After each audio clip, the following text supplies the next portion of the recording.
perfek nie, maar ek weet vandag dat God getrou is. Hy dra 'n mens deur die donkerste plekke. Hy herstel gebroke harte en hy roep ons nader aan hom. As daar een ding is wat ek vandag kan sê, dan is dit: God los ons nooit nie, selfs in pyn, in ons verlies, in ons gebrokenheid. Hy bly daar, besig om ons te vorm, om ons te dra en terug te bring na hom toe. Aan hom kom al die eer. Ongelukkig het my huwelik op die ou einde ook daaronder gelei, in daardie tydperk en tot 'n einde gekom. Maar deur alles het my genesingspad begin. Die pad wat ek saam met God moes stap, en vandag moet ek eerlik wees wanneer ek terugkyk. Daar was beslis 'n groot deel van my lewe waar ek myself in God geanker het en geglo het, ek stap die regte pad. Maar as ek eerlik moet wees, besef ek vandag dat ek soms nie God se wil gesoek het nie, maar eerder my eie wil probeer deurdruk het. Ek glo steeds dat God my gelei het en my vasgehou het deur elke donker oomblik. Selfs toe ek nie verstaan het wat aangaan nie, was hy besig om my in 'n rigting te stuur, waarvan ek op daardie stadium niks geweet het nie. 'n Pad wat ek dalk ook nie sou verstaan het as iemand dit vir my verduidelik het nie. Maar vandag kan ek terugkyk en sê, nou verstaan ek beter. Nou sien ek hoe God selfs pyn en verlies, teleurstelling en gebrokenheid gebruik het om my nader aan hom te trek. Dinge wat ek eens as die einde gesien het, was eintlik deel van God se werk in my lewe. Dit beteken nie die pyn was maklik nie, want dit was glad nie. Dit beteken nie ek het altyd antwoorde gehad nie, want ek het nie antwoorde gehad nie. Maar dit beteken dat God getrou gebly het, selfs wanneer ek nie alles verstaan het nie. En vandag weet ek, soms verander God nie net ons omstandighede nie, hy verander ons. Hy leer ons om oor te gee, om te vertrou en om sy wil bo ons eie te kies. Ek was dus vir 'n tyd lank alleen en moes my lewe op my eie aanpak, net ek en God. Natuurlik was my kinders ook daar, maar dit was anders. En om eerlik te wees, ek was bang om weer verkeerde keuses te maak. Ek het gevoel, ek het al soveel foute gemaak met verhoudings en lewensmaats, dat ek nie weer dieselfde pad wou stap, of dieselfde seerkry wou beleef nie. Maar dit was ook moeilik. As vrou alleen het al die verantwoordelikheid op my skouers gerus, en soos enige mens het ek verlang na iemand met wie jy jou lewe kan deel, iemand wat saam met jou vreugdes kan beleef, iemand wat saam met jou die diere kan lief hê en verstaan wat alles op die diereplaas behels. Toe ontmoet ek hierdie man, en dit is waar ek vandag eerlik moet wees en sê, soms maak ons eie wil God se wil, maar tog glo ek steeds, God se hand was daar. Hierdie man het vir my 'n baie mooi prentjie geskilder. Een van die grootste vrese was altyd dat ek nooit iemand sou kry wat die diere so lief het soos ek hulle lief het, veral die meerkatte. Want mense verstaan nie altyd wat dit verg om met sulke diere te werk en saam te leef nie. Die lewe op die diereplaas het baie opoffering gevra. Jy moes baie dinge prysgee, baie wêreldse gemak op sy skuif en leer om anders te leef. En op 'n manier het dit my laat dink aan ons verhouding met God, dat liefde en toewyding opoffering vra. Die meerkatte was wilde diere. Hulle hoort eintlik in die natuur en daarom moet ons verstaan dat hulle dinge sou doen wat nie altyd maklik of aanvaarbaar is in 'n huis nie. Hulle sou in die teels grawe, goed breek, gemors het en hulle eie geaardheid uitleef. Ek moes leer om dit te aanvaar, want dit is wie hulle is. Daarom was dit vir my so wonderlik toe ek iemand ontmoet wat daardie diertjies ook kan aanvaar soos ek hulle aanvaar het. Iemand wat verstaan het dat hierdie diere deel van my lewe is en dat 'n mens sekere dinge moet opgee en aanpas wanneer jy hulle liefhet. Op daardie stadium het dit vir my gevoel asof ek uiteindelik iemand ontmoet het wat my wêreld verstaan. Ons het eintlik baie vinnig getrou. Ek het myself nie regtig tyd gegee om dinge behoorlik uit te pleis of mooi te onderskei nie. As ek vandag terugkyk, besef ek daar was baie rooi vlaggies. Hulle praat ons van rooi vlaggies. maar ek het gekies om hulle mis te kyk. En dis hoekom ek vandag kan sê, God het my eintlik baie duidelik gewys, maar ek het eerder gekies om dinge te sien soos ek dit wou sien. Ek het iemand gesien wat my liefde vir die diereplaas deel. Iemand wat my as vrou raak gesien het. Iemand wat verstaan het waardeur ek gegaan het, die pyn, die verlies en die lyding van al die jare. En vir my was dit eenvoudig wonderlik. Ek het gevoel asof iemand uiteindelik my hart verstaan. Maar die eerste groot rooi vlag was al eintlik met die troue self. Vir my het dit nie gegaan oor 'n groot vertoning nie. Ek het gevoel, omdat ons albei voorheen getroud was, moes die troue eerder iets eenvoudigs en heilig wees. Iets tussen my, hom en God. Vir my was dit belangrik dat ons dit voor God aflê en in opregtheid te doen. Maar hy het dit anders gesien. Vir hom het baie daarvan gegaan oor die beeld, die prestige en hoe dinge lyk. Hy wou hê die troue moes wees asof ons nog nooit tevore getroud was nie. Alles moes perfek lyk. Alles moes spesifiek wees. En as ek vandag terugkyk, besef ek hoeveel daarvan oor image gegaan het. In daardie tyd was dinge finansiëel reeds moeilik. Ek het alleen 'n vaste inkomste gehad en selfs by my werk was daar groot onsekerheid omdat die besigheid finansiëel gesukkel het. Daar was ook die verantwoordelikheid van die diereplaas en al die diere wat versorg moes word. Soos ek sê, hy self het nie 'n vaste inkomste gehad nie. Ek sou eerder wou hê ons moes die geld gebruik vir dit wat werklik nodig was, om te spaar, om verantwoordelik te wees, om stabiliteit te bou. Maar ek het weer eens toegegee. Ons het toe die troue op die diereplaas gehou. Pragtige plek, alles gereël, die predikant, die mense, die dokumentasie, die papierwerk, alles was wettig en ordentlik gedoen. Maar vandag besef ek, dit was eintlik die eerste groot rooi vlag. Die tweede groot rooi vlag het selfs op die troudag gebeur. Hy en sy seun het iets tussen hulle gehad, waar sy seun leens oor my aan hom oorgedra het. Ek is daarvan beskuldig en onbeskof behandel. Toe ek voorstel dat ons almal saam sit en die saak uitklaar, wou hy dit nie doen nie. Ek glo vandag, hy het geweet sy seun praat nie die waarheid nie, maar hy het steeds gekies om dit toe te laat. En dit was eintlik die begin van 'n baie groter patroon. Manipulasie, verdraaiing van die waarheid en emosionele beheer, waarvan ek op daardie stadium nog nie die volle omvang besef het nie. Julle wonder dalk hoekom ek hierdie dinge so spesifiek vertel, maar daar's eintlik 'n groot les hierin. Nie net vir vroue nie, maar ook vir mans. Want baie mans gaan ook deur dieselfde dinge wat vroue deurgaan, wanneer dit kom by manipulasie en emosionele mishandeling. Ek het nooit regtig verstaan hoe 'n lewe saam met iemand met narcistiese eienskappe kan wees nie. En verstaan my asseblief mooi, ek is nie 'n sielkundige nie, en ek staan nie vandag hier om iemand amptelik as 'n narcis te diagnoseer nie. Maar wat ek agterna beleef het, wat ek ervaar het, en wat ek later begin naslaan en verstaan het my laat besef, dat hierdie persoon definitief baie van die eienskappe van 'n narcistiese persoonlikheid getoon het. Aan die begin lyk alles wonderlik. So iemand weet presies hoe om jou spesiaal te laat voel. Hulle sien jou pyn raak, hulle sê die regte dinge. Hulle gee vir jou die gevoel dat jy uiteindelik verstaan en veilig is. Dis amper asof hulle presies weet waarna jou hart verlang. Maar stadig, amper ongemerk, begin dinge verander. Manipulasie begin klein. Jou gevoelens word bevraagteken. Jou intuïsie word stil gemaak. Jy begin twyfel aan jouself. Dinge word verdraai.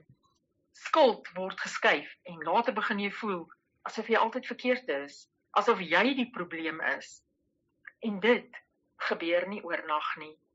Dis juis hoekom baie mense lank daarin vasgevang bly, want die persoon wat jou seermaak is dieselfde persoon wat jou soms weer laat voel, jy word liefgehê. Ek deel dit vandag nie om iemand sleg te maak nie, maar omdat ek weet, daar is baie mense wat dalk vandag in dieselfde situasie sit en wonder of dit net in hulle kop is. Ek het geleer dat God nie wil hê ons moet in vrees manipulasie of emosionele gevangenskap leef nie. God is 'n God van waarheid, vrede en liefde, nie beheer en vernedering nie. En soms moet 'n mens eerlik genoeg wees om terug te kyk en te sê, daar was dinge wat ek gemis het, dinge wat ek verskoon het, dinge waarvoor God my eintlik probeer waarsku het. So ongeveer 3 maande na ons huwelik het die volgende groot rooi vlag baie duidelik begin uitstaan. Ek het begin agterkom hoe hy met ander vroue kommunikeer en optree, maar meer as dit, ek het begin besef dat ek eintlik nie 'n stem in die verhouding gehad het nie. As ons oor iets verskil het en ek nie met hom saamgestem het nie, was dit net asof my mening glad nie saak gemaak het nie. In sy gedagte moes ek eenvoudig net saamstem en gehoorsaam wees. Daar was nie ruimte vir my eie gevoelens, opinies of perspektief nie. En as ek vandag terugkyk en daarin dink, klink sommige van die situasies amper lagwekkend, maar eintlik was dit baie ernstig.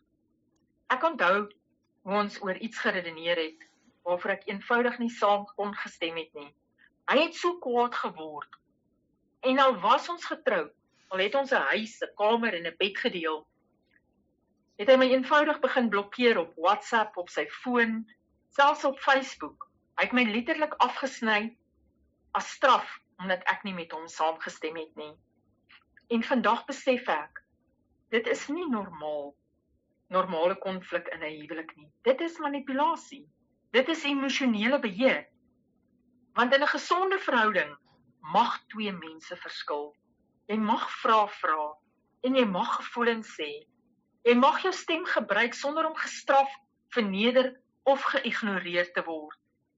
Maar in daardie verhouding het ek stadig begin leer om eerder stil te bly, eerder toe te gee, eerder vrede te probeer hou, want elke keer wat ek nie saamgestem het nie, het daar emosionele straf gekom. En dit is hoe manipulasie werk.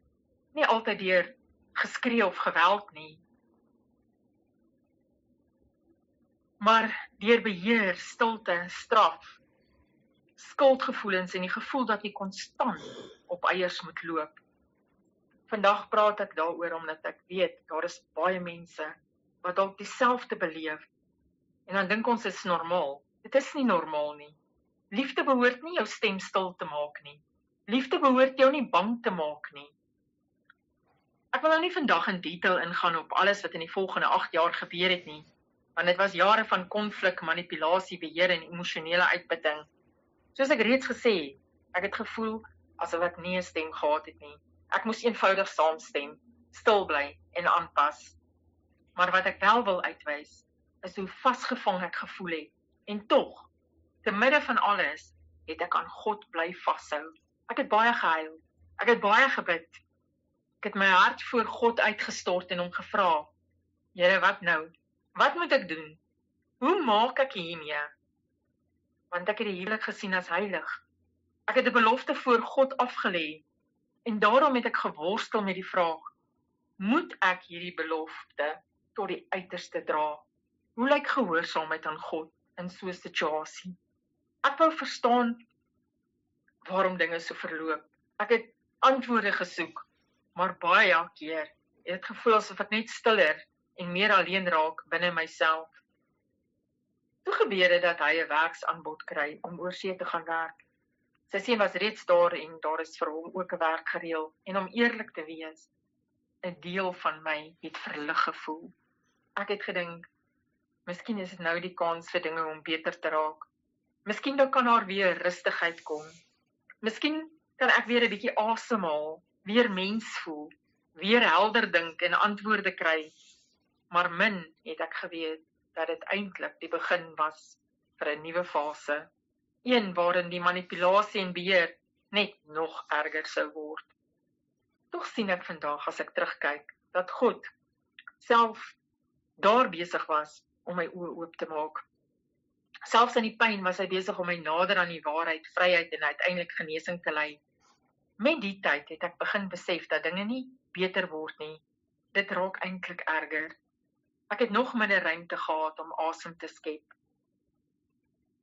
Ek het nog minder ruimte gehad om asem te haal, nog minder kans om myself terug te vind. Daar was net nie plek vir my eie identiteit, gevoelens of menswees nie. Maar daar was een ding wat hy nie kon beheer nie, en dit was my liefde vir God en my vertroue in God. En vandag kan ek eerlik sê, sonder God sou ek dit nie oorleef het nie.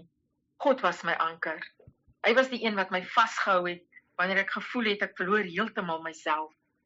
Ek het al baie seer en moeilike dinge in my lewe beleef, maar as ek terugkyk, was hierdie waarskynlik die ergste.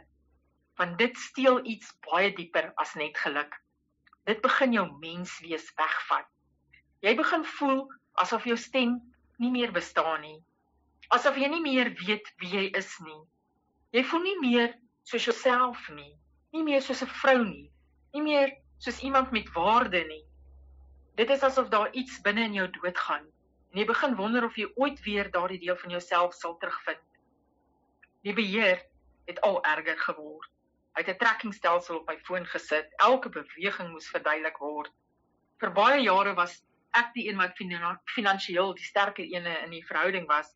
Maar toe hy begin geld verdien, het hy ook dit gebruik as deel van die manipulasie en beheer. Elke sent wat hy betaal het vir huur, elektrisiteit, kos of huishoudelike uitgawes, moes ek verantwoording doen. Ek moes strokies stuur as bewys. Ek moes foto's neem van die kruiniersware wat ek gekoop het.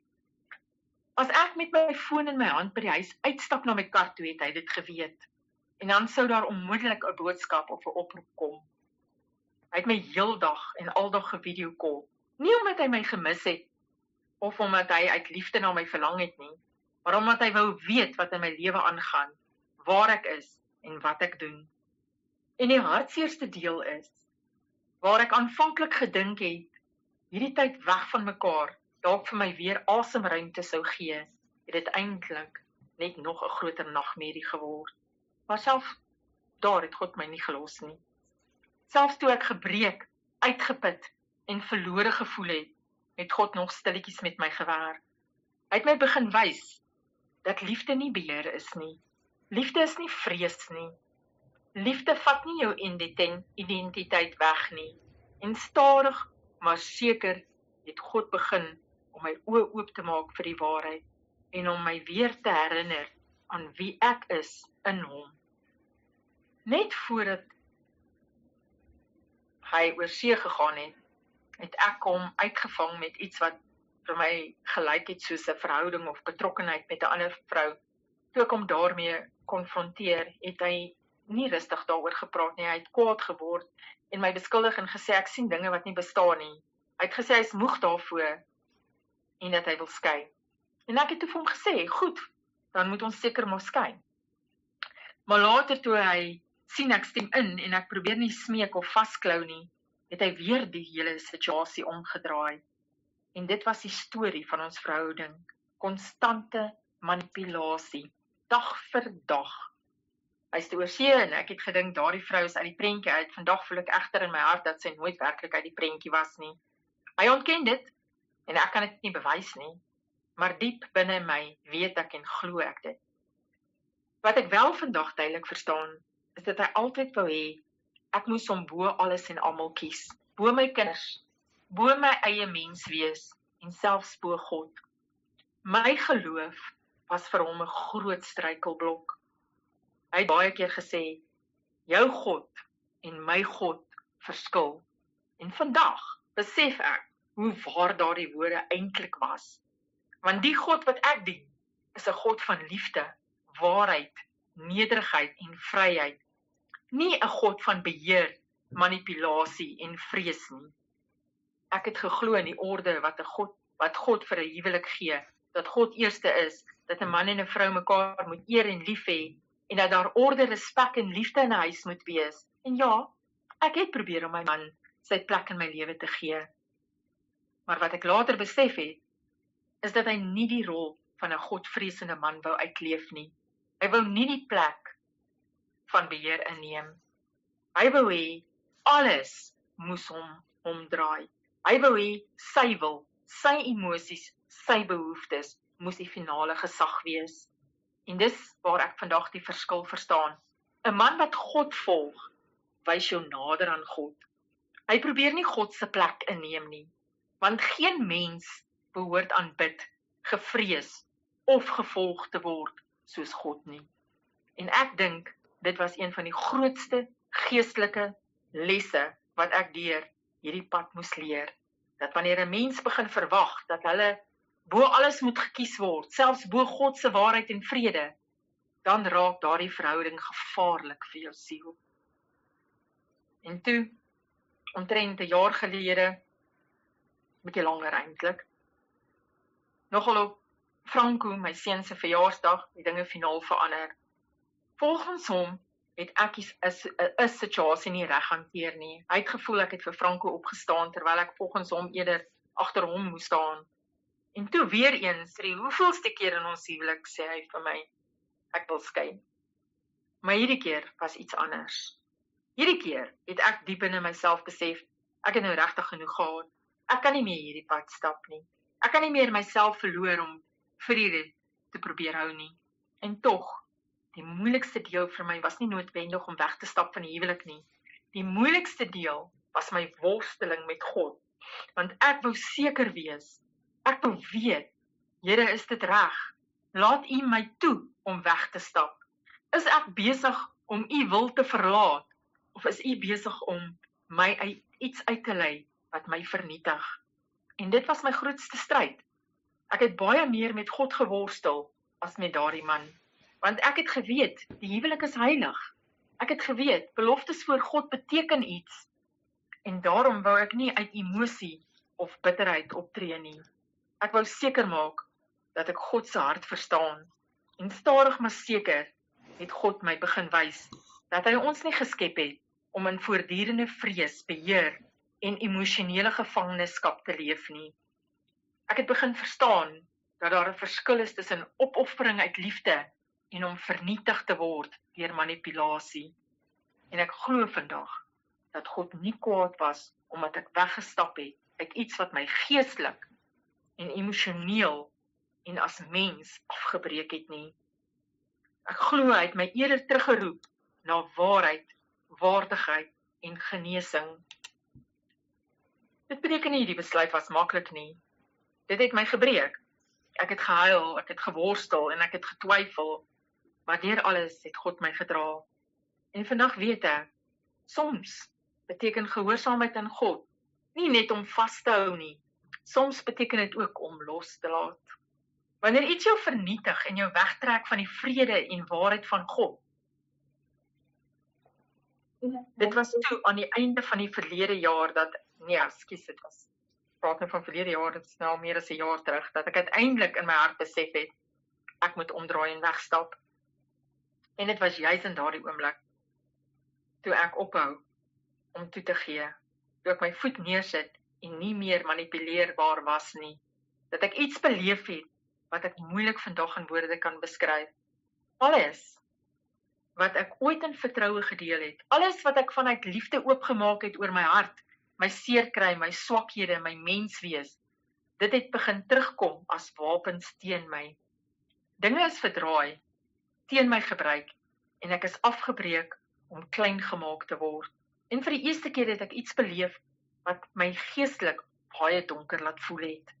En op daardie stadium nog nie eens regtig verstaan van geestelike oorlogvoering of die dieper geestelike wêreld nie, maar ek het iets beleef wat ek net as demonies kan beskryf. Nie noodwendig dat hy self die duiwel was nie. En ek sê ook nie hy was 'n demoon nie, maar die manifestasie van woede, haat, beheer en vernietiging wat ek gesien het, was verskriklik. Toe hy nie meer beheer oor my gehad het nie, het iets verander. Die prentjie wat ek gesien het, was nie mooi nie. Dis moeilik om aan mense te verduidelik hoe intens en ontstellend dit was. Die dinge wat gesê en gedoen is, het my baie diep geskok. Maar weer eens, God het my gehad. Hy was by my. My geloof in God en my vertroue in hom het my deurgedra. Want uiteindelik kon ek opstaan, ek kon omdraai, ek kon wegstap. En dit is waar my pad werklik begin verander het. My verhouding met God het dieper geword. My verlange na hom het sterker geword. Ek het begin honger raak vir die waarheid, vir genesing en vir sy teenwoordigheid op 'n manier wat ek nooit tevore geken het nie. En nou wil ek hê ons moet sommer saam glimlag oor die ironie van alles. My seun Franco het eintlik vir my gesê, baie keer gesê, ma, kyk gou hierdie op TikTok. En dan wou ek net niks daarvan weet nie. Ek het nie eens TikTok gehad nie, ek het nie eens geweet hoe werk dit nie. Eintlik wou ek glad nie veel van sosiale media weet nie, maar toe gebeur dit, die vreemdste ding. Skielik was ek alleen, regtig alleen, maar ook nie alleen in 'n ongesonde wy nie. Vir die eerste keer in baie jare was dit nie meer 'n vreesaanjaende alleenheid nie. Dit was bevrydend. Ek kon doen wat ek wou doen, sonder om alles te verduidelik. Ek kon asemhaal, ek kon stil word, ek kon tyd saam met God spandeer. Ek kon weer begin voel wie ek is. En dit was absoluut ongelooflik. Dis amper asof ek myself weer ontmoet het. Asof ek vir die eerste keer in jare vir myself kon sê, hallo Alta, aangename kennis, vertel my 'n bietjie van jouself, ek wil jou weer leer ken. En in daardie tyd, tussen die stilte, die genesing en my tyd saam met God, het ek toe nou uiteindelik TikTok begin gebruik. Ja, en ek kan lag daaroor. Maar vreemd genoeg het daardie platform vir my 'n plek geword, waar ek soms myself kon verloor, maar terselfdertyd ook begin terugvind. En dit is natuurlik waar ek Pastoor Jacques ontmoet het. En daardie ontmoeting het weer 'n nuwe hoofstuk in my lewe oopgemaak. Want toe ek begin besef het en op baie stadium het ek al baie sterk in God geglo, maar ek het geweet, daar is nog dinge in my geloof wat ek nie verstaan nie. Daar was gapings, daar was vrae, daar was dinge wat diep binne in my begin krap het. En dit het 'n begin geword van nog 'n pad saam met God. 'n Pad van verdieping, waarheid en geestelike groei. Ons is toe uitgenooi om Pastoor Jacques se Bybelstudieklasse by te woon. Klasse wat hy begin aanbied het en wat later groot invloed op my lewe sou hê, nou nog het. En deur daardie Bybelstudies het daar nog meer vrae in my hart ontstaan. Vrae waarna ek regtig antwoorde begin soek het. Een van die grootste vrae was natuurlik oor die doop. Ek het groot geword in die bediening van die Nederduitse Gereformeerde Kerk en vir baie jare het ek geglo, dit is genoeg. Maar hoe meer ek die woord begin lees het en hoe meer ek begin soek het na die waarheid en verstaan, hoe meer het ek geworstel met die betekenis van die doop. Ek het begin vra, wat vra God werklik van my? Wat beteken die doop volgens sy woord? En die ding wat vir my die meeste uitgestaan het, was Jesus se opdrag. Gaan dan heen, maak disippels van al die nasies en doop hulle in die naam van die Vader en die Seun en die Heilige Gees. Daardie woorde het diep in my hart begin werk. Ek het dit nie meer as net vir ander mense gesien nie. Ek het dit begin sien as 'n persoonlike roeping en stap van gehoorsaamheid in my eie lewe. Ek het toe met Pastoor Jacques daaroor gepraat en vir hom gesê, ek voel ek moet gedoop word. En toe gebeur dit. En dit was vir my die begin van nog 'n geestelike verdieping. Ek kan dit amper nie in woorde vir julle verduidelik nie, maar na my doop het dit gevoel asof dinge net begin in plek val. Dit is asof iets binne in my verander het. Ek het 'n nuwe vrede, 'n nuwe honger vir God en 'n nuwe diepte in my verhouding met hom begin ervaar. Daardie dag 9 Maart was vir my 'n ongelooflike keerpunt. Nie omdat water op sigself magies is nie, maar omdat dit vir my 'n daad van gehoorsaamheid, oorgawe en 'n nuwe begin saam met God was. En vandag kan ek net vir mense sê, vriende, ons het God nodig. Ons moet hom vertrou. Ons moet leer om sy wil te soek bo ons eie wil. Dit is seker die grootste les wat ek tot dusver in my lewe geleer het. Nee, ek is nie perfek nie. Ek gaan ook nie môre perfek wees nie, maar ek leer elke dag. Elke dag leer ek meer en meer. Elke dag groei ek nader aan God. Daar is vandag soveel verskillende opinies, soveel redenasies en soveel dinge waaroor mense verskil en mekaar probeer oortuig, maar een ding staan vir my vas en dit is God se woord. God se woord bly die waarheid. God se woord bly die fundament. En daarom glo ek, ons moet nie net die woord lees nie, ons moet glo wat ons lees. En ons moet bid vir wysheid en leiding om dit reg te verstaan. Want sonder God se leiding kan 'n mens maklik verdwaal tussen mense se opinies, emosies en wêreldse idees. Maar wanneer ons opreg soek, wanneer ons harte oopmaak en wanneer ons die Heilige Gees vra om ons te lei, begin die waarheid vir ons lewe kry. Ek het geleer dat geloof nie net godsdiens is nie. Dis nie net tradisies of iets wat ons uit gewoonte doen nie. Dit is 'n verhouding met 'n lewende God.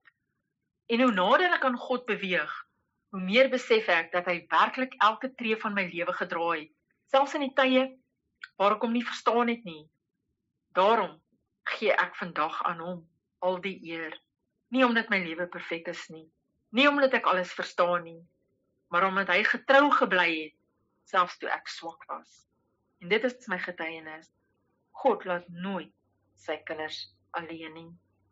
En vandag wil ek graag iets uit my hart uitsê vir elke vrou en elke man wat dalk in 'n narcistiese of 'n manipuleerde verhouding vasgevang is.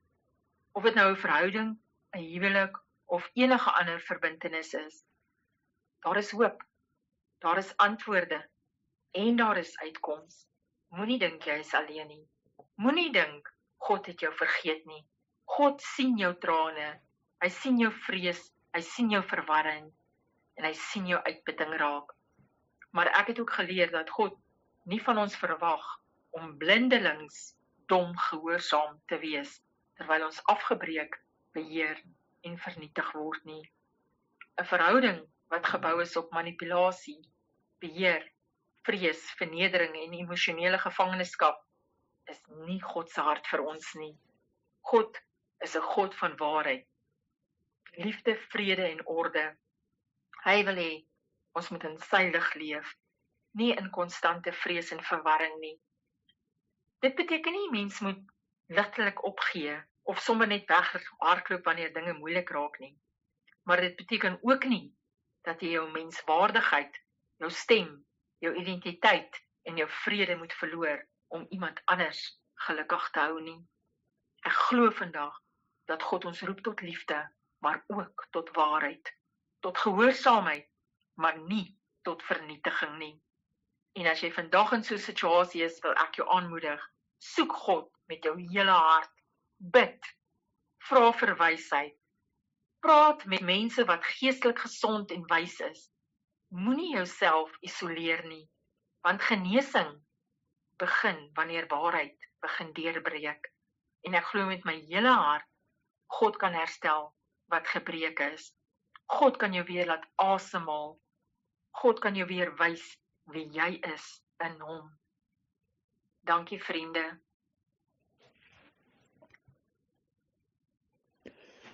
Dankie Alta. Dis sekerlik 'n merkwaardige getuienis wat jy gelewer het vanaand. En ek kan net sê, ja, baie keer dink ons God is nie daar nie. Maar hy is daar. Hy is daar.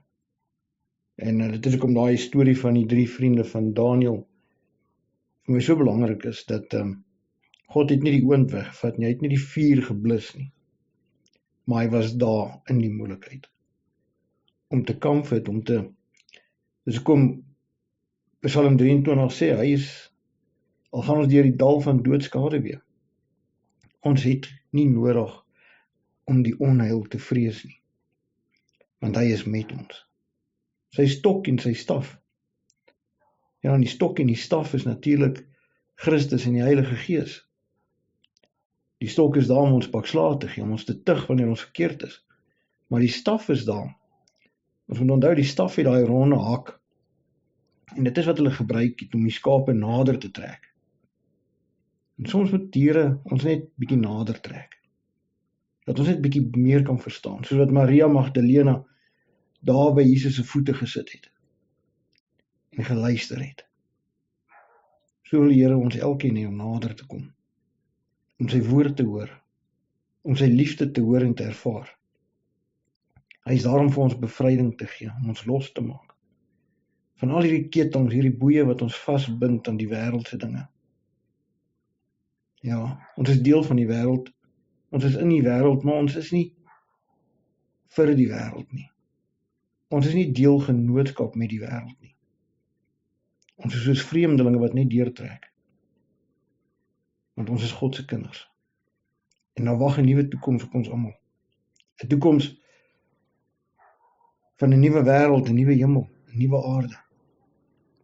Onder die koningskap van ons Christus Jesus. Dankie Alta vir jou tyd, dankie vir almal wat hier is. Ek gaan soos altyd die platform oopmaak as enige iemand vra het of iets wil byvoeg. Die platform is oop.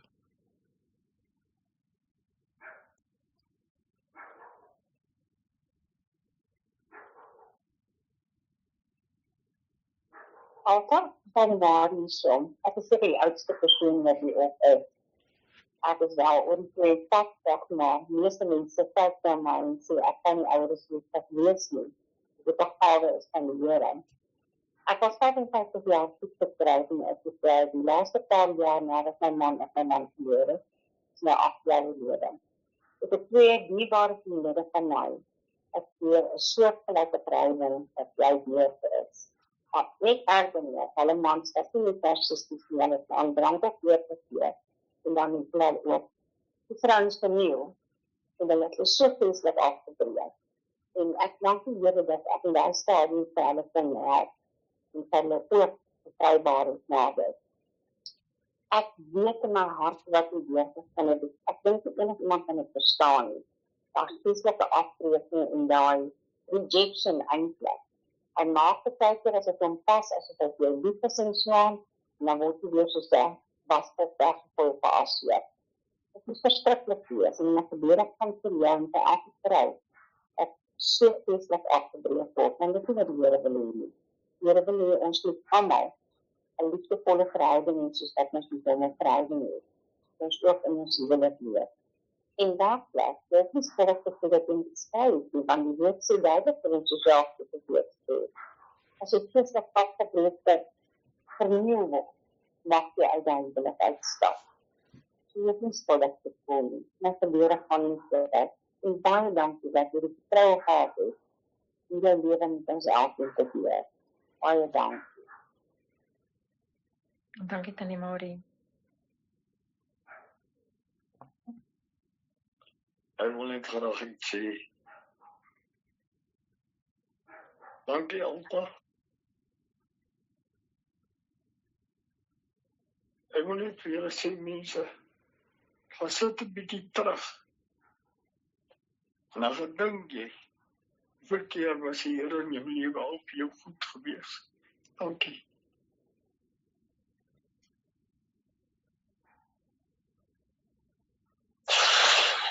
Ja, ek wil net ietsie sê. Ek wil vanaand weer eens vir Vader God baie dankie sê. Vir my vroukie wat by my was vir 39 jaar.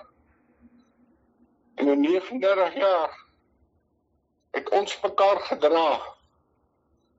Elke dag. Die liefde van Jesus was in ons huis elke dag met ons kinders en met my en my vrou. Ek wil weer eens sê dankie Vader vir die engel wat jy my gegee het vir 39 jaar totdat u haar kom haal het om 'n soldaat in die hemel saam met u te wees. Dit is hartseer om te hoor hoe 'n man 'n vrou kan mishandel soos hy vir altyd mishandel het. En baie ander vrouens wat ook so mishandel word elke dag.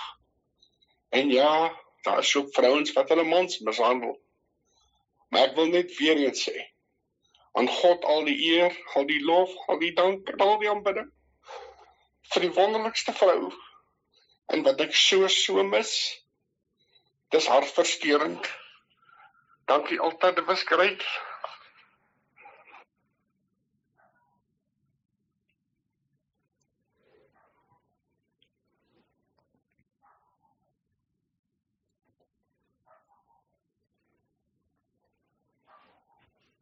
Is daar nog iemand wat iets wil sê, byvoeg, 'n vraag?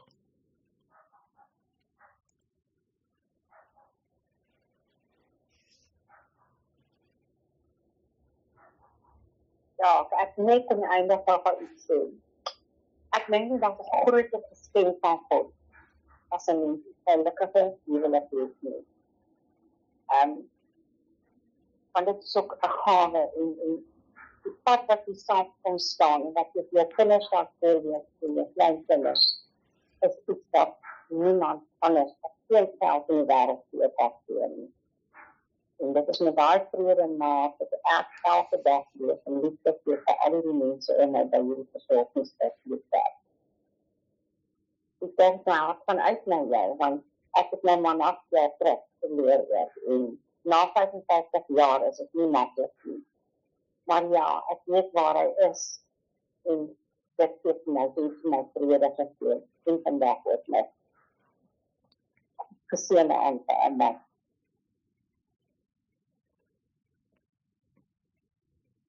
Dankie Tannie Marie. Dis die waarheid, ja. Nee, jammer, Jacques, gaan eers. Nee, praat dan nie Susan. Nee, jy eers. Tannie kan maar praat.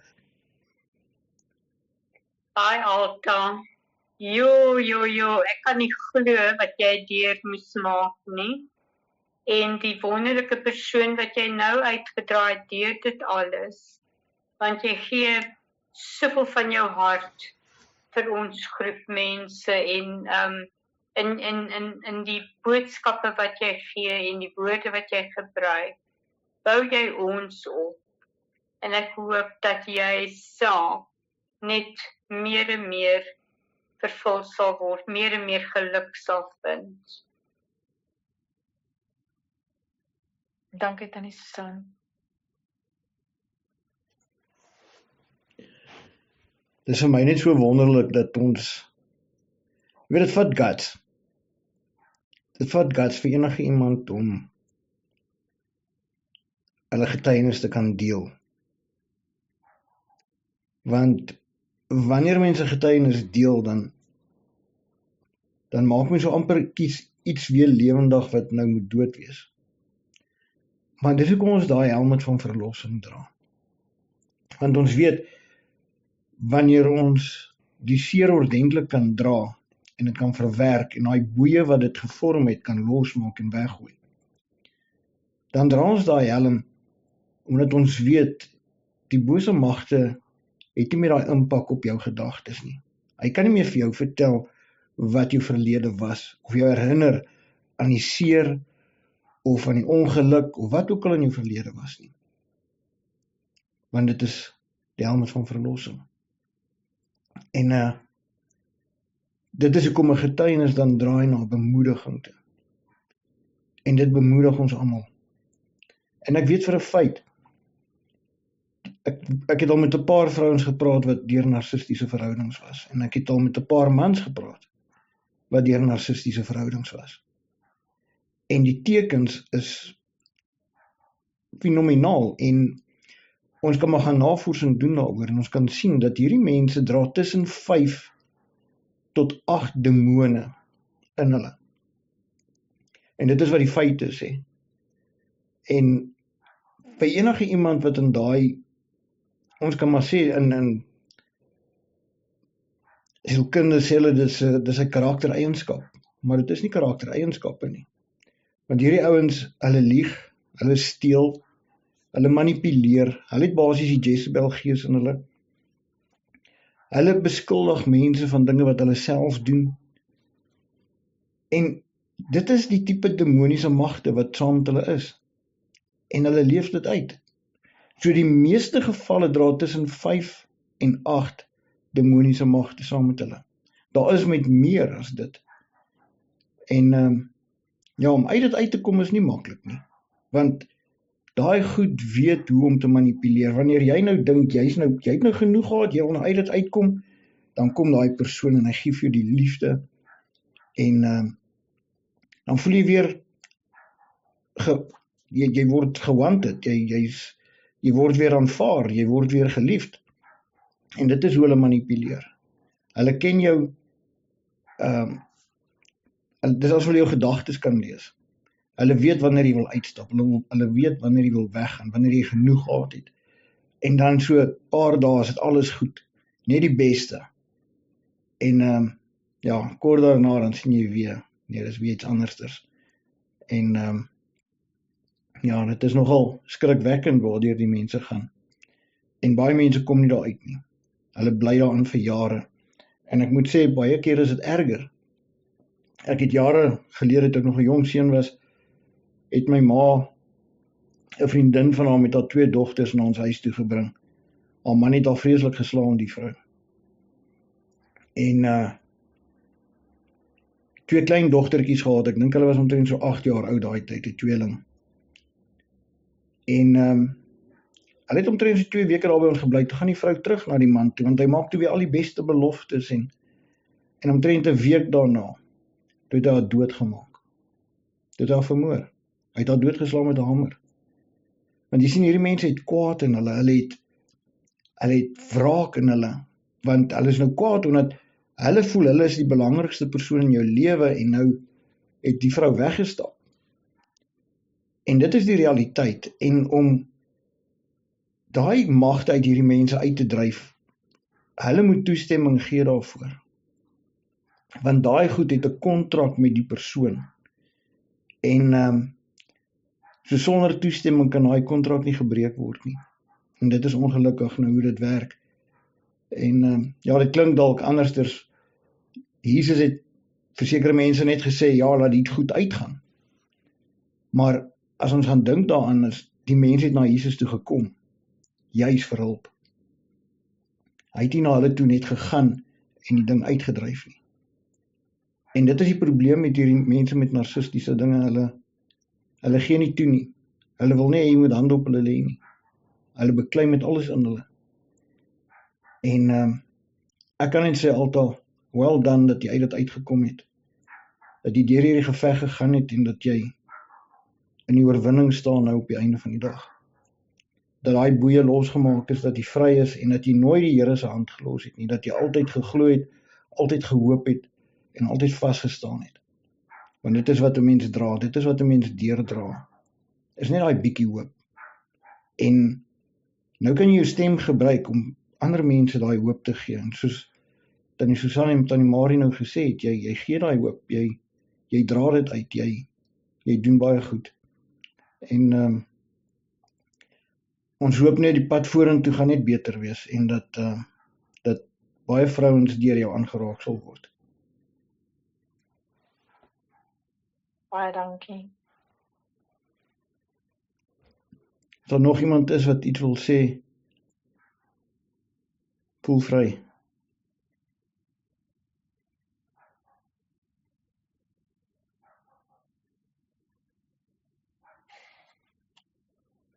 Naat almal, dis Jacobus.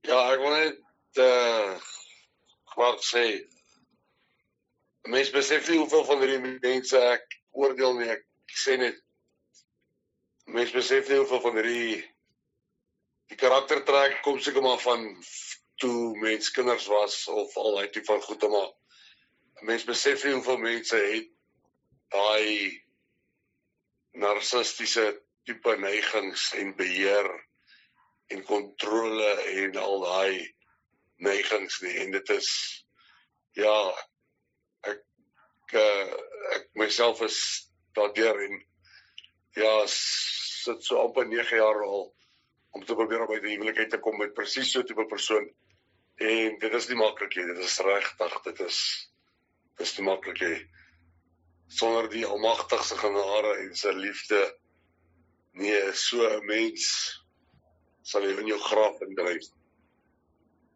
Ja, altyd, dit was baie mooi, en ja, ek is ook bly dat jy daar uit is.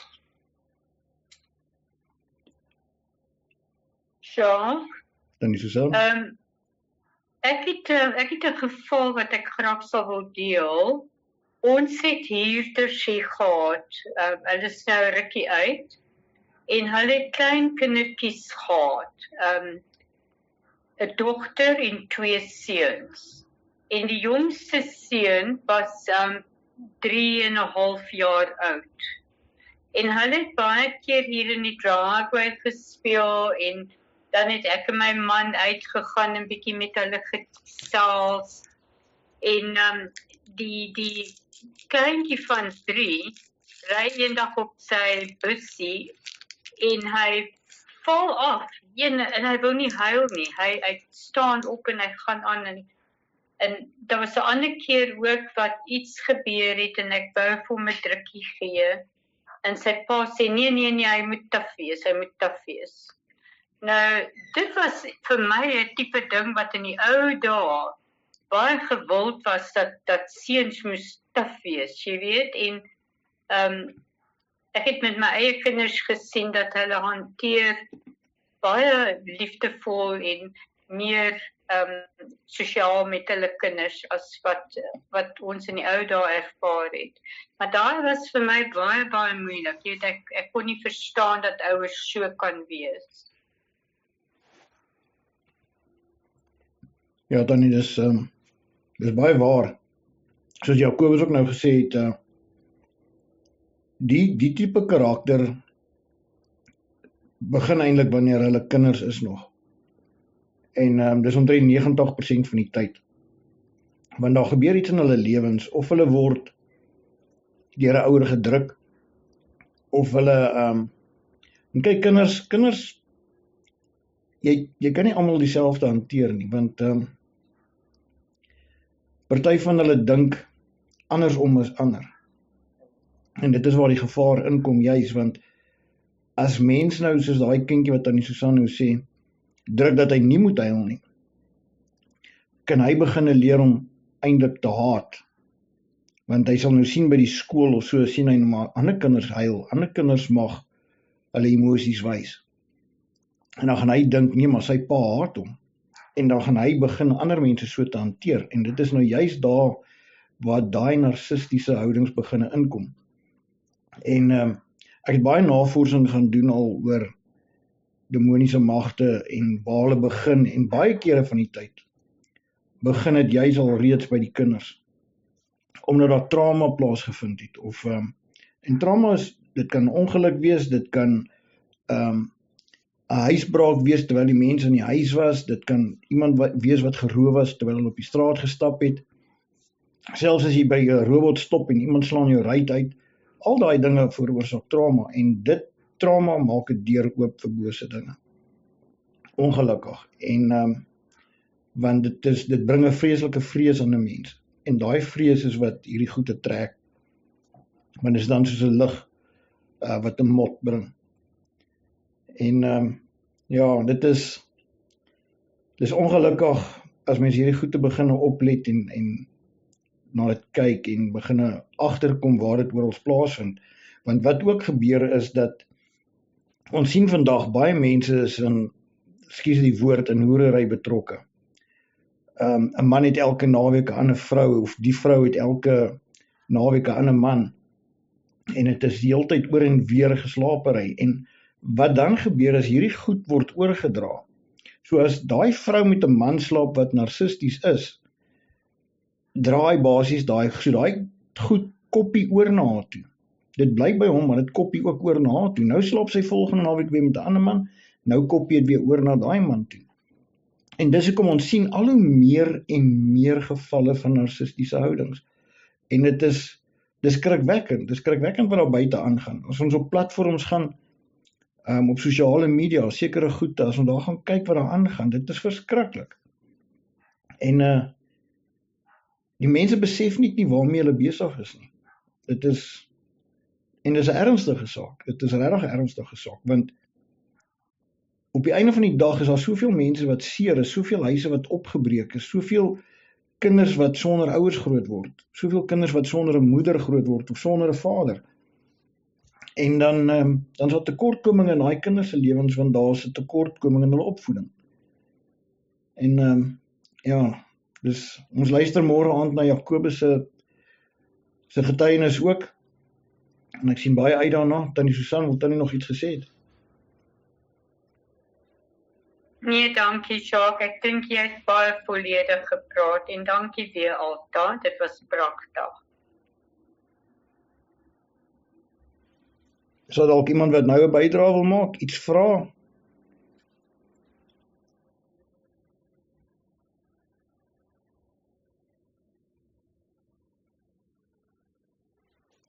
Weer eens baie dankie vir almal.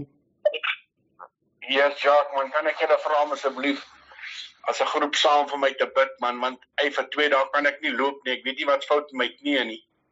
Dis so asof die knie wat deur daai lorrypap gedruk was 'n paar jaar terug. Hy wil net nie werk nie. So ek kan nie staan nie, ek kan nie loop nie. Dis baie moeilik, is baie seer, is vreeslike pyn in die nag. Ek het gisterand amper niks geslaap nie, maar ek wil vra dat julle vir my asseblief in gebed intree, asseblief. Al is dit nie nou vanaand nie, maar daar by die huis ook waar hulle is. Ek bid gedurig en ek probeer, maar nee, dis bad. My kinders, my seun vra my juis, hoekom wil ek nou vir 2 dae nie saam met hom ry in die voertuig nie, maar nou sê ek maar vir hom is die slegte pad, wat so sleg is, maar ja, dis maar my knie wat so seer is. Dankie man. Ons bid sommer nou, Pieter. Hemelse Vader, in die naam van Jesus Christus, kom ons Vader en ons vra U, Vader, dat die engele op hierdie oomblik sal intree, Here. Vader, ons vra dat U Pieter se knie sal aanraak, dat die genesing sal plaasvind in hierdie uur wat ons nou spreek, Here. Vader, ons is hier gesamentlik, eendragtelik. Vader, want ons weet U is 'n koning, U is die God van genesing, U is almagtig, U is wonderbaar. En daarom verheerlik ons U naam, ons maak U naam groot, want daar is niemand soos U nie. Daar is niks op hierdie aarde wat naby U kan kom nie. Vader, in die naam van Jesus, vra ons dat genesing nou sal plaasvind, dat U heilige krag sal werk deur Pieter se are, deur die weefsels in sy liggaam. Raak hom aan, Here. Dat hy vanaand 'n goeie slaap, 'n goeie nagrus sal inkry en môreoggend genees, volkome genees sal opstaan. Dat daar geen pyn in sy knie sal wees nie. Ons vertrou U, Vader, in die naam van Jesus. Amen.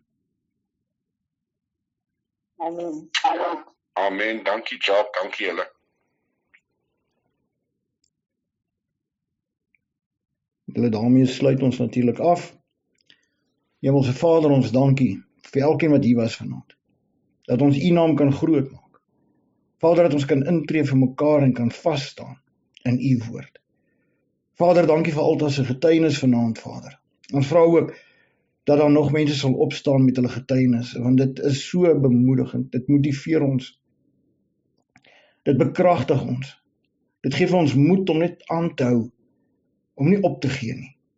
Dat ons die stof sal afskud van die verlede en die toekoms sal ingaan met hoop en geloof en met liefde. Here, ons vra dat U ons die krag sal gee. En dat U saam met elkeen sal wees wat hier is vanaand, Here. Ook elkeen wat nie hier is nie. Dat julle harte sal werk, Here, dat julle gedagtes sal omdraai om net nader en nader aan U te beweeg. Ons dankie, Vader, vir hierdie aand. Ek vra dat U saam met elkeen sal wees, dat julle sal beskerm, Vader, dat die begeertes van hulle harte en die gawes wat U kan gee, sal opbring.